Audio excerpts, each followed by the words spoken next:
Ambition is kind of a mystery. The dictionary says it's an eager desire for distinction, power, or fame. But what does that really mean? Well, let's start with the word eager. All by itself, eager is kind of exciting. Kids are eager for their birthday parties. They expect to be the center of attention, get lots of presents, eat too much. I guess grown-ups are eager for birthdays too. Unless, of course, they're embarrassed that the number of candles on the cake outnumber their achievements. But we can be eager to see a ball game, eager to see our kids in a dance recital, eager to see an old friend, eager to shop for a new car. Eager sounds like a lot of fun. But do you ever hear people say they are eager to live a better life, eager to have a better family, eager to make a lot of money? Probably not. And that's a problem.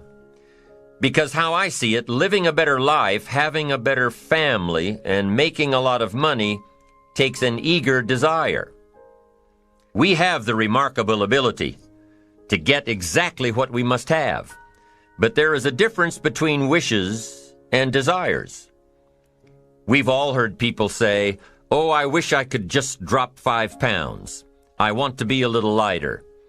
And we've probably said it ourselves, especially after a big holiday dinner of turkey and homemade pie and every other thing we can possibly stuff ourselves with in one 8-hour period of time.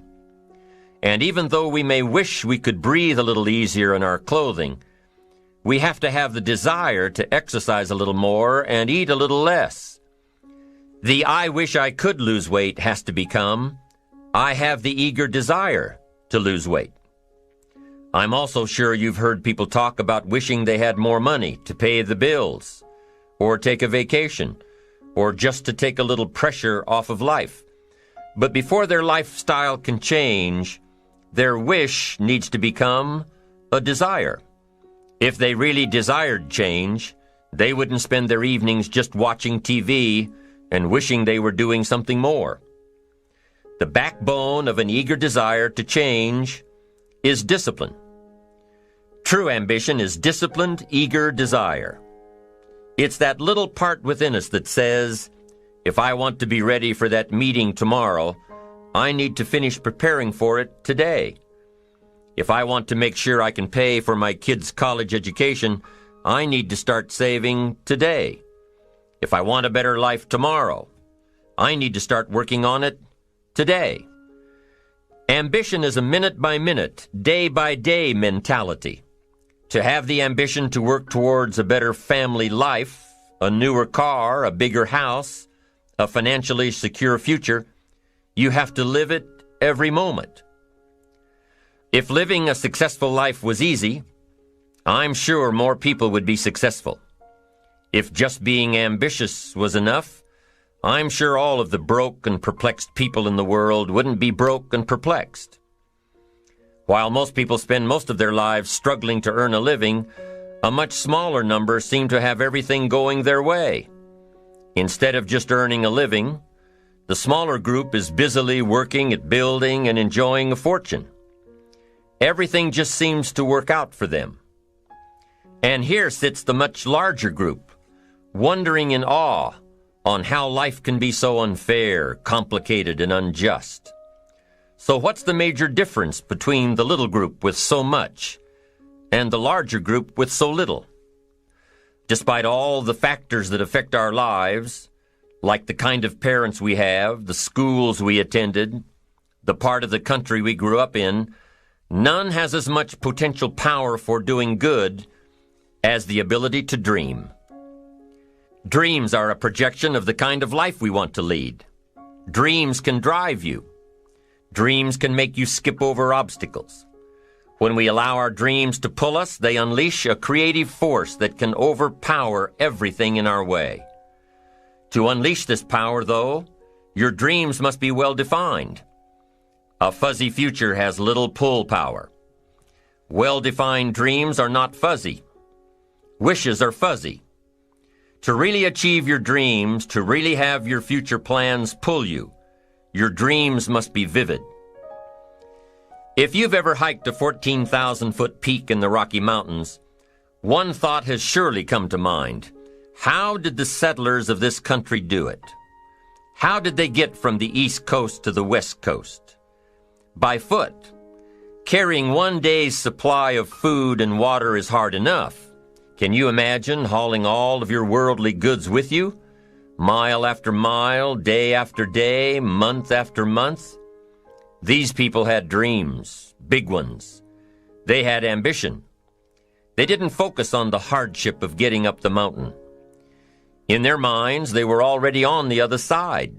Their bodies just hadn't gotten them there yet. Despite all of their pains and struggles, births and deaths along the way, those who made it to the other side had a single vision: to reach the land of continuous sunshine and extraordinary wealth. To start over where anything was possible, where everything was possible. Their dreams were stronger than the obstacles in their way. You've got to be a dreamer. You've got to see the future finished in advance. You've got to see California while you're climbing 14,000-foot peaks. You've got to see the finish line while you're running the race. You've got to hear the cheers when you're in the middle of a monster project. And you've got to be willing to put yourself through the paces of doing the uncomfortable until it becomes comfortable. Because that's how you realize your dreams. Our great country was founded with dreams. They've always been important. Dreams are what caused thousands of people to leave their homes and families and start over in a land where anything was possible. To this day, dreams continue to bring people to our land of opportunity, to a country where you can start with little and end up with a lot, to America. Don't you sometimes wonder why so many immigrants who come to America can build a new life and a fortune while many of the people who were born here are barely surviving? They have a dream, a defined goal, ambition. Aside from the pioneers that crossed the prairies and the mountains to reach their vision of hope and future promises, there are other amazing examples of how ambition has shaped America. Take Ben Franklin, for instance. When most people think of Ben Franklin, they remember the kite and the lightning bolt and the discovery of electricity. What a lot of people may not know is that Ben Franklin was one of the first writers to address self-making. When Franklin started Poor Richard's Almanac in 1732, he used the blank spaces between the crop data and the weather information to insert clever bits of moral and practical advice. I'm sure you've heard the saying, fish and company start to stink in 3 days. Well, that was one of hundreds of Ben Franklin's comments on life. Another was, diligence is the mother of good luck. You know, it's amazing how hard-working, smart-working people have all the luck. We sometimes hear of a brand-new musical group, an overnight success. They must have been in the right place at the right time, knew the right people, had a friend to help them out. But if you've ever watched an interview with some of these folks, you'll probably hear that their overnight success took several years. Diligence is the mother of good luck. Now, in addition to these witticisms, Ben Franklin gave us 3 principles of success and ambition that have withstood the test of time. Number 1, happiness doesn't come from big pieces of great success, but from small advantages hammered out day by day. What Mr. Franklin is saying here is that we must be happy with what we've got when we're in pursuit of what we want. Too often we say, oh, I'll be happy when I just get that promotion. I'll be happy when I just land that contract. I'll be happy when I just have more money. I'll be happy when I just what? You won't be any happier when you reach your goals than you are right now. It just doesn't work that way. Abraham Lincoln said it best. He said, you'll be as happy as you make up your mind to be. Right now, whether you're on your way, whether you've already gotten there, you'll be as happy as you make up your mind to be now. Right now. Being happy on the way doesn't mean you can't aim for great things. After all, look at everything Franklin accomplished in his lifetime. It means that big achievements come one small advantage at a time. It means that you've got to enjoy the journey. It means that you must enjoy and take pride in your little accomplishments. It means enjoying who you are becoming in pursuit of your eager desire, every day, every single day. Ben Franklin's second principle said that life is plastic. Within each of us is the power to mold ourselves and mold our environment. It is up to each of us to begin this molding process with a final product in mind. And it is within our power to work it and form it every minute, every day, every month, every year. By using your mind and your abilities and your attitude to work a little each day on molding your life, you'll soon see how magnificent your power is to gain those small advantages each day, the little steps it takes to build up to success. Principle number 3, success is a pleasure. Success is a pleasure. If what you are doing today isn't satisfying, gratifying, guess what? You're really not successful. If you are not fulfilled with what you are doing today, you cannot possibly be successful. It doesn't matter how many worldly possessions you may have, how many cars, how many toys, how much money. If you're not happy with your life as it is, you cannot be successful. Now, I know that success is a relative term. It means different things to different people. To a school kid, success may mean a star on top of his latest test. To a homemaker, it probably means that she has a well-run household and a wonderful family. To an outside professional, it's most likely the thrill of closing a major contract, or the pride in accepting a performance bonus, or being named the top-producing salesperson. But the one thing you will hear from everyone who is successful is that they are happy with who they are and what they are doing. They are happy, content, satisfied. Success is a pleasure. What have you done today that makes this day successful? Think about it and write it down. If at the end of the day you can jot down the things that have made it a good day, you will soon see patterns forming. This really is a good habit to get into. When you can see a pattern of pleasure, you'll know you're on the road to success. So take note of Mr. Franklin's 3 principles of success and ambition. Number 1, big achievements come one small advantage at a time. One step at a time, one day at a time. Number 2, you have the power to mold your life, to make it whatever you want, to shape it and reshape it. And number 3, success is measured through pleasure. This is the key one. Success is measured through pleasure. You've got to be happy along the way. You've got to learn to give yourself a pat on the back.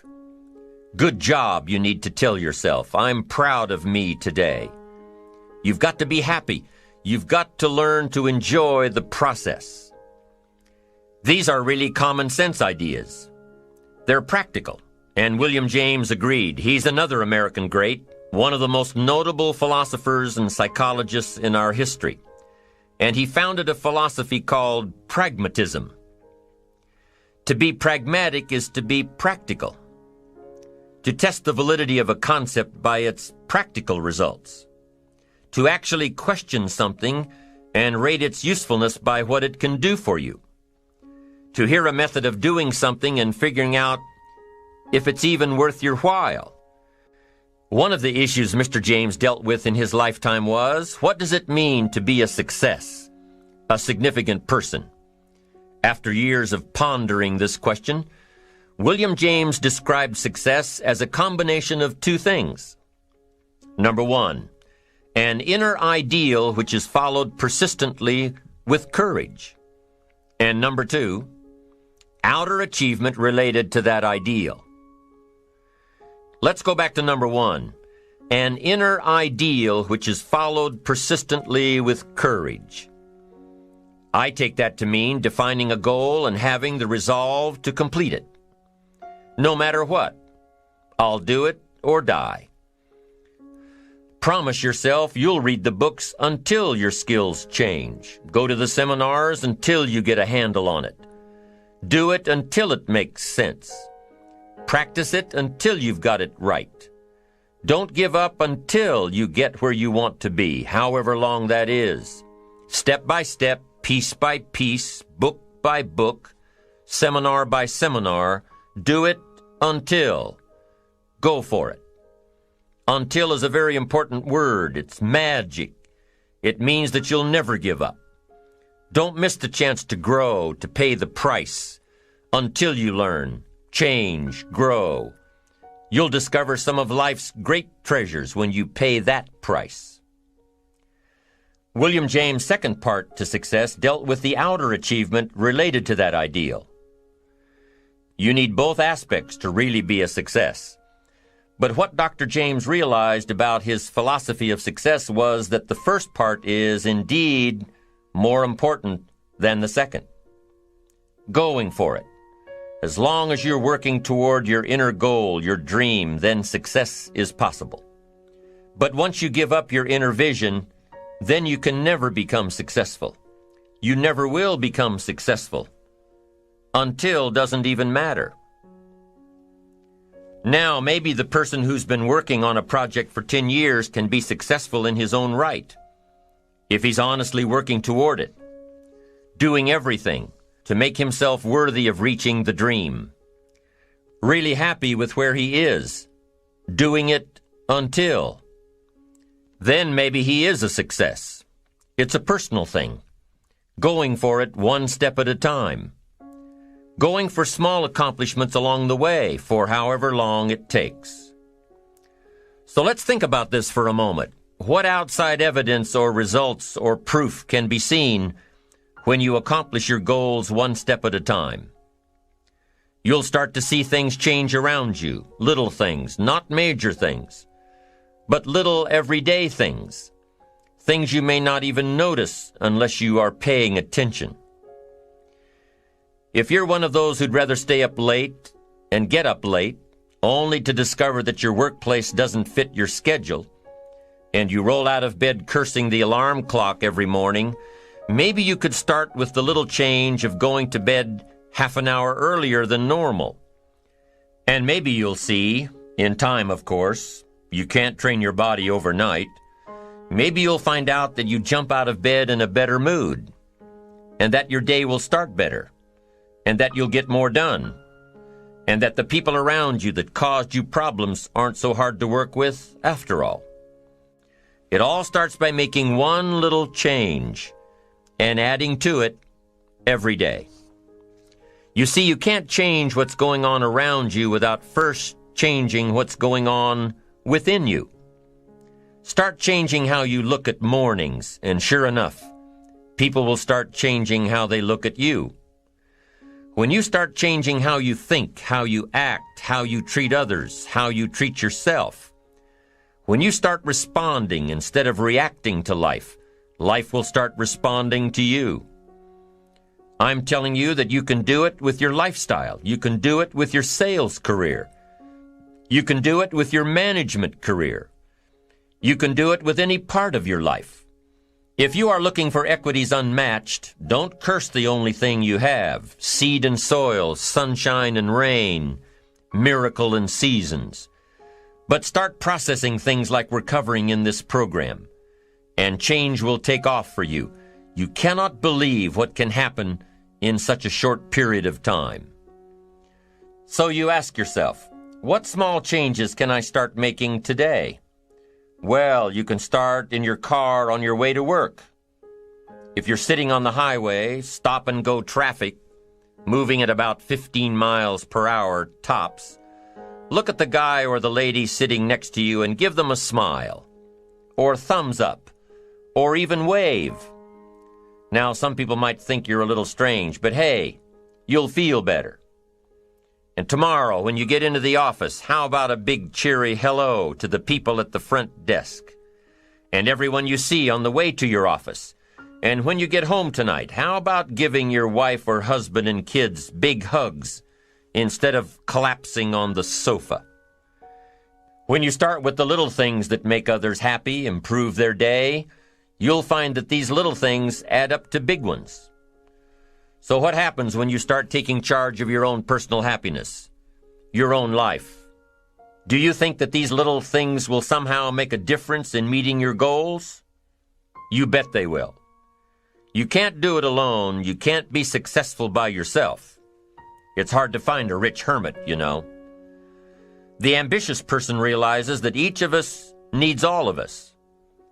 You all by yourself may have finalized the company's marketing plan, or finished up the sales projections, or even wrote the mission statement for the year to come. Even if you did this all by yourself, you really had the help of all of those around you who tolerated and supported your need to be undisturbed, or provided service to you during the project. Maybe you should thank those people every once in a while with a dinner certificate, or a bouquet of flowers, or 18 holes of golf. Even a thank you note. Thank you notes are so important. After all, without your support team, you probably wouldn't be where you are today. You can't be successful by yourself. So thank them. Thank those around you. And let them know just how important they are to you. Be it your office personnel or your family or your friends, a thank you sure goes a long way. So, is it important to do a little extra for these people as you are working your way toward your goals? I think so. I'm sure you do too. Once you've decided that you're going to set sail, go for it, and let loose on your new charted course, you don't have to worry about the winds that will most certainly blow around you, the obstacles, the negativity that will stand in your way. You don't have to worry about what other people will say. You just have to keep your mind on your course. Those winds may blow fast and furious, but if you know your path, if you know where you are going, they will help push you toward the dreams and goals and treasures that you have already decided you're going after. Your goals will push you forward, ahead of the stormy weather. There are some amazing people around that we can learn from today, people who have already braved the storms and come out on top, people who are still alive today, people who started with nothing and ended up with something great, famous people, not so famous people, maybe even people you know, but don't know their stories, people who had an early vision and ambition, people who turned their focused dreams into the reality of success. One of my friends tells this story about her dad. She thinks he's cheap.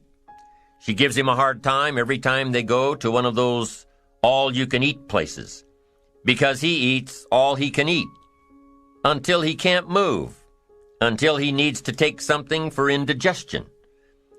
But she knows where he came from, his history, and understands just why he is the way he is. He eats all he can eat because he was raised in an orphanage, a place where you had to grab all you could or you'd be hungry. But the real story behind her father is that he made himself a millionaire with nothing more than a dream. He watched his own father drown when he was 4, was taken away from his mother a few years later and put into an orphanage because he was so bad. Raised by other people, strangers. After growing up in foster homes, he decided to go out on his own. He barely finished high school, but he found a job as a vacuum cleaner salesman. He did well, really well. But the woman he loved didn't want to marry a vacuum cleaner salesman, and he really didn't want to be one.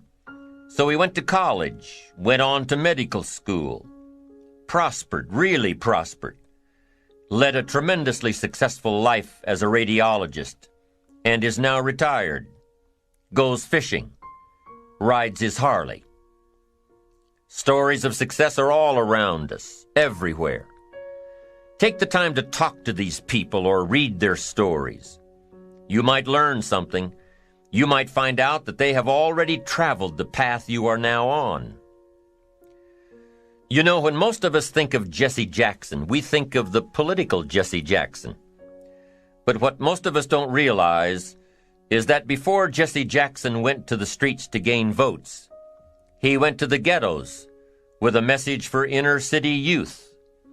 During his rallies, he would have the street kids repeat after him, "I am somebody." Jesse Jackson's message to these kids was that ambition is a moral imperative. To be a good person, you have to have ambition. You have to try to do something good with your life. You have to try to get out of where you are today or make where you are a better place tomorrow.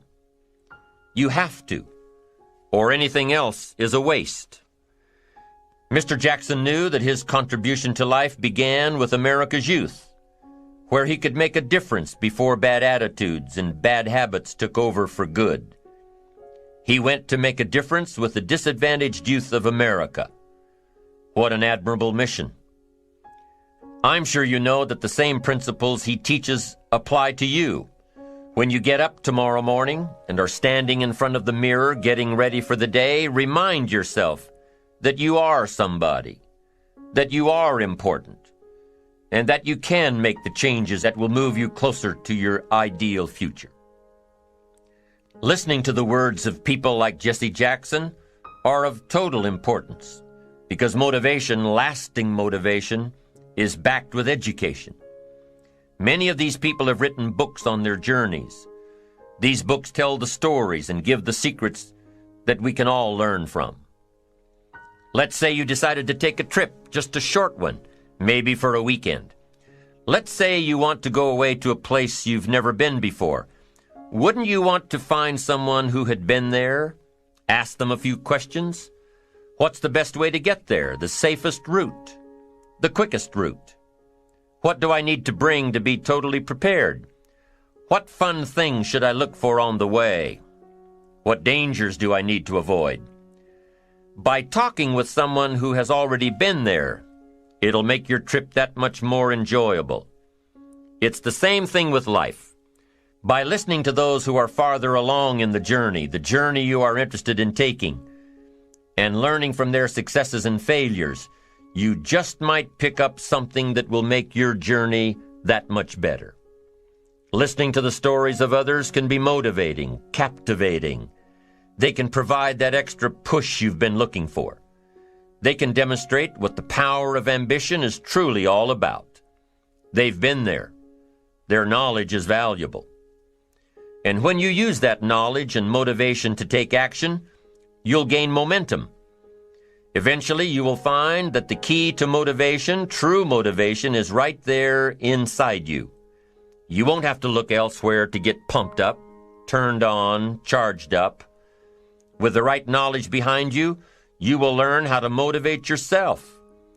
With the right knowledge, you will find yourself becoming inspired on your own, by your own learning, by your own discovering. You won't have to hope that somebody comes along to turn you on in the morning. They might not show up. You'll find that your journey of pursuit is the best alarm clock in the world. Joseph Epstein wrote a book called Ambition. In his book, Epstein defines ambition as the fuel of achievement. He says that everybody has a need for achievement, to do well, to get somewhere in life, to be better, to achieve. Achievement means moving forward. And in order to move forward, you must be motivated, inspired, ambitious. You must have dreams and goals that create ambition, good ambition, positive ambition. Now, ambition does not mean being greedy. It does not mean being selfish. It does not mean getting ahead at the expense of others. Ambition is not greed. Ambition is not avarice, an all-consuming desire for wealth. Ambition is not hoping you can win at the expense of others. Do you suppose Judas was ambitious? He ended up with 30 pieces of silver, a fortune in those days. Was Judas successful because he had all that money? No, Judas sold out. Was Judas happy when it was all over with? No. The money didn't make him happy. What he did to get the money certainly didn't make him happy. What Judas became in the pursuit of his fortune caused him to end his own life. What drove him was not ambition. Ambition is not greed. Ambition is an eager desire to achieve, an eager desire to get ahead in life, to do more for your family, to prosper in health, wealth, and relationships. Now, desire does not always translate into ambition. Desire is what you want for yourself. A bigger house, a better car, a fatter bank account, a better life. I desire to have these things. Ambition is how you get there. Desire is sometimes healthy. Desire is sometimes unhealthy. Desire might say, I want the tallest building in town. The destructive side of desire might urge you to tear all of the other buildings down. I guess that's one way to do it. You might get away with tearing down the first one and maybe the second one. But in your desire to tear them all down, sooner or later, some guy is going to be standing out in front of his building saying, I'm on to you. Get out of here. And pretty soon you're no longer known as a builder. You're known as a destroyer. Now, the second way to have the tallest building in town is to see it, dream it, and plan it, and put your team on it, work on it. Go through all of the steps to get there. Do it right.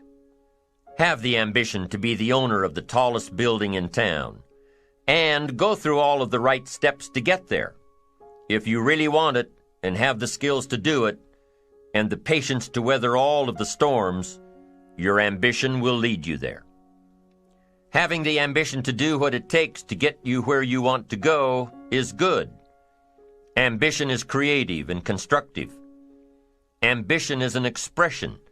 It's something inside of you want to express in a positive way. I'm sure you have dreams of accomplishing great things. Are you ambitious enough to realize these dreams? Are your dreams strong enough to pull you toward your future? Are they vivid enough to see the end result now? Are they worthy of doing until you get there? What are your reasons for creating these dreams? Reasons vary from person to person. I bet if you did a little soul searching, you could come up with a fairly strong list. The list of reasons. Why is it so important to achieve these dreams? What are you trying to express? These reasons for accomplishing great things are different for everybody. There are personal reasons, sometimes uniquely personal reasons. Some people do well for the recognition. Some people do well because of the way it makes them feel. They love the feeling of being a winner, and that is one of the best reasons. Once in a while I hear someone say, if I had $1 million, I'd never work another day in my life. Hey, that's probably why the good Lord sees to it that he doesn't get his million, because he would just quit. Family is another reason, a motivator for doing well. Some people do extremely well because of other people, and that's a powerful reason. Sometimes we will do something for someone else that we would not do for ourselves. I know a lady who was getting back on track from financial disaster.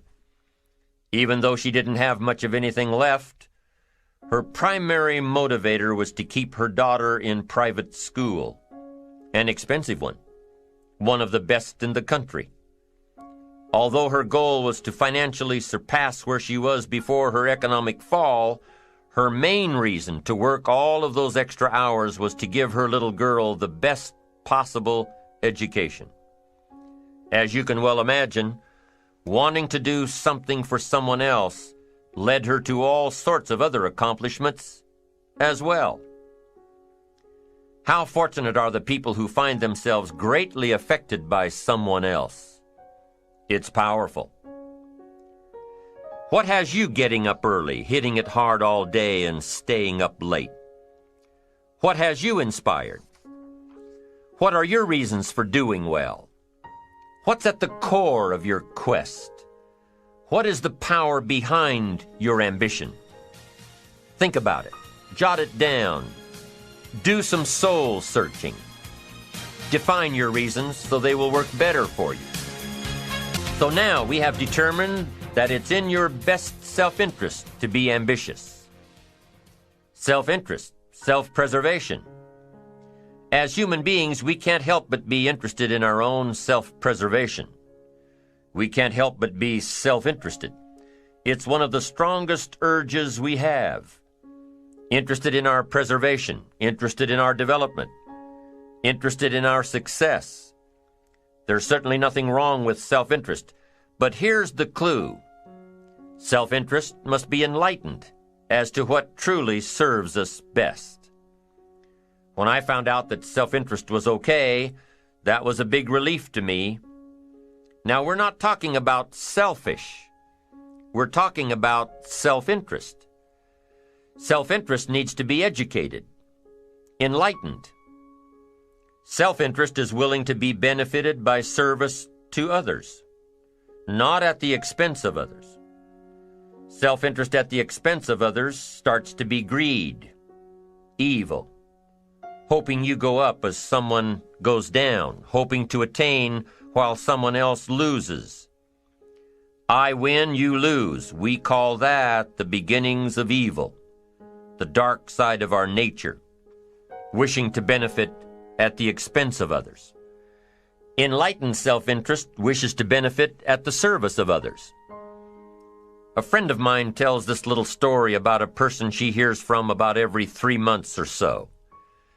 This guy calls to solicit money for food baskets for homeless families. She's happy to give her money to them. She was unfortunately homeless for a short period of time, and she knows the position these people are in. This group is legit. She checked them out.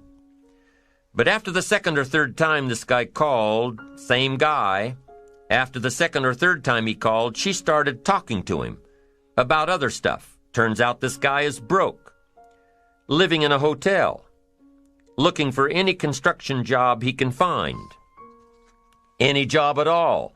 But what's unique about this guy is that he donates 2 or 3 hours a night, every night, to call people and get money to feed the homeless. Every night, from his hotel room. Now, most people would say this guy should use those hours every night to work a second job or a third job. But while he's way down on the ladder of success, he feels it's important to help those less fortunate than he is. He has a roof over his head. He makes enough to feed himself. And my friend says that every time she talks to this guy, every 2 or 3 months, he's doing better. He's digging himself out of debt. He's starting to save money. He thinks he'll be able to move into an apartment in another month or 2. Now, recently an interesting thing happened. My friend was talking with an associate of hers. She's single, lives in a big house, needs to find a handyman to help her out on a regular basis, someone who can build an addition onto her house.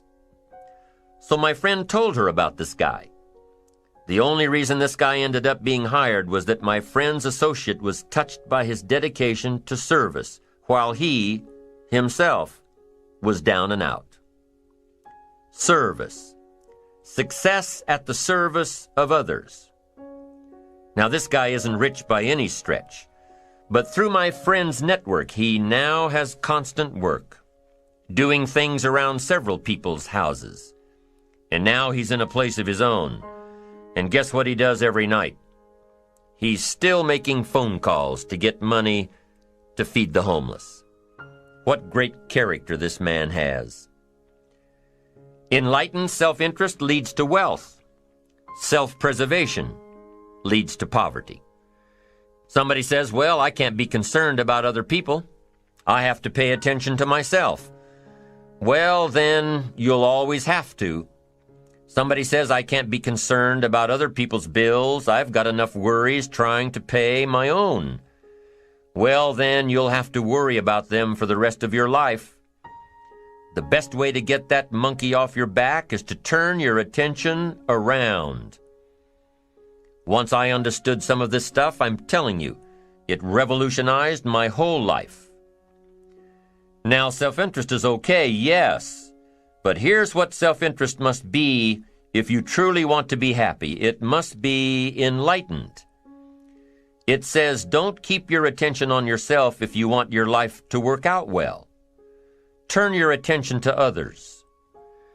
In your own self-interest, be enlightened. Truly act in your own self-interest by making an investment in service to others. Next, if you wish to receive, now there's nothing wrong with wishing to receive. It's part of self-interest. But here's the enlightened part.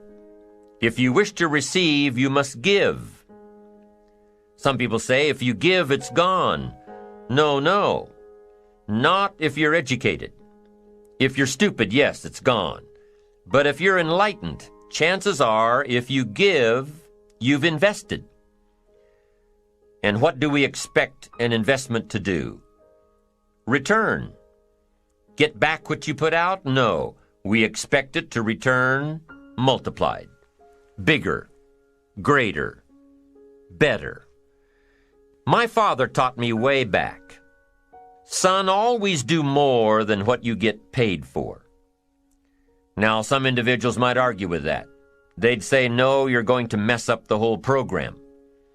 I know they're wrong. In my own self-interest, I did what my father taught me, to always do more than I got paid for. Why? To make an investment in my future. Do more than you get paid for to make an investment in your future, and it's paid off for me. If you're wanting that big promotion, are you going to go up to your boss and say, just give it to me?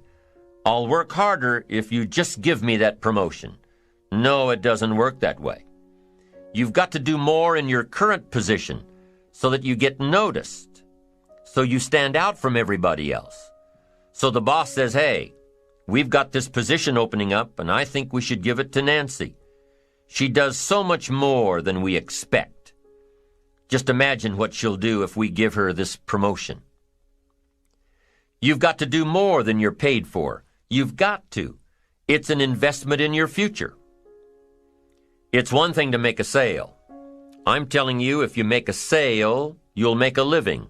If you go beyond making the sale and serve people by keeping in touch, calling them before they call you, writing a thank you note, sales will lead to multiple sales. You can make a fortune if the customer is well taken care of. People who are well taken care of will open doors you can't get through by yourself. All of us have found ways to make a living. What got interesting for me early on was to figure out ways to make a fortune. You'd say, well, Mr. Rohn, how would I deserve to make a fortune? It's easy. Render fortunes of service. People will do things you cannot believe for people who give them good service. Here's one of the greatest gifts you can give anybody, the gift of attention. In return, they will do extraordinary things for your career. Take you by the hand and lead you to more people than you could meet by yourself. Always do more than you get paid for. Next, in enlightened self-interest, life responds to deserve, not need. Life responds to deserve, not need. Life was not designed to give us what we need. Life was designed to give us what we deserve. What we deserve.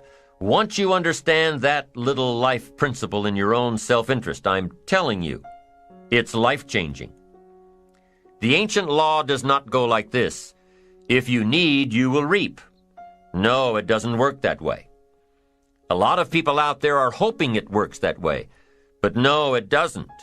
The ancient law goes like this. If you plant, you will reap.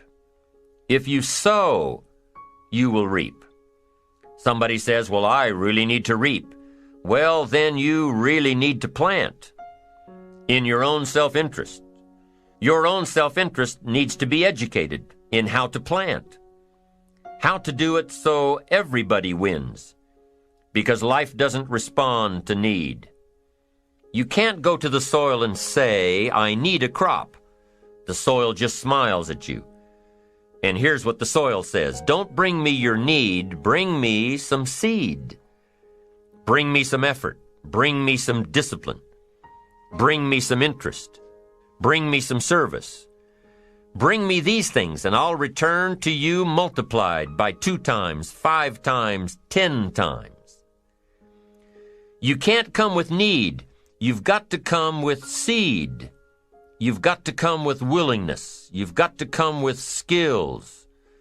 You've got to be willing to learn, willing to change, willing to grow, willing to put yourself out, willing to stand up to the bad weather, willing to pull out the weeds, willing to nurture.